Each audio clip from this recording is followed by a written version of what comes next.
Next কোশ্চেনটা বলছে an electric dipole is placed as shown in the figure. The electric potential at point P due to the dipole is, এই চারটে অপশানের মধ্যে সঠিক অপশানটা আমাদের বের করতে হবে। তো এখানে আমাদের এরকম একটা ইলেকট্রিক ডাইপোল দেওয়া আছে। এই ডাইপোলটার এই লেন্থ হলো 3 সেন্টিমিটার আর এইটুকু হলো আমাদের 3 সেন্টিমিটার। এইবার এর যে মিড পয়েন্ট এখান থেকে 5 সেন্টিমিটার দূরে একটা পয়েন্ট আমাদের পি আছে, সরি এটা পি।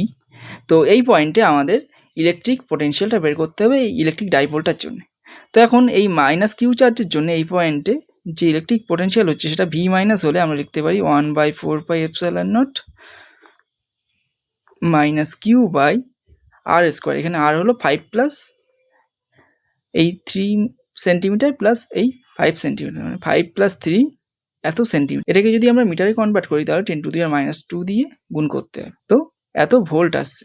তো এটা ইকুয়াল টু আমরা এইভাবে লিখতে পারি minus K Q into 10⁻² by 8 এত ভোল্ট। আমাদের কোশ্চেনে 1/4πε0কে কে ধরে নিতে বলেছে, তো সেই কারণে এটা আসলো। তাহলে এই পজিটিভ চার্জের জন্য আমাদের এটা হবে তাহলে 1/4πε0কে আমরা কে ধরে নিলাম, কে ইন্টু কিউ বাই এর ডিস্টেন্স হচ্ছে 5 - 3, মানে 5 - 3 ইন্টু 10⁻² এত ভোল্ট। এটা ক্যালকুলেশন করলে আসছে minus K plus K Q by 2 into 10⁻² volt.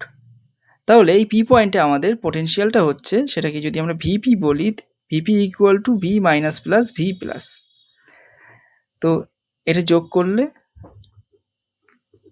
10⁻² plus K Q by 2 into 10⁻² এত ভোল্ট হচ্ছে আমাদের।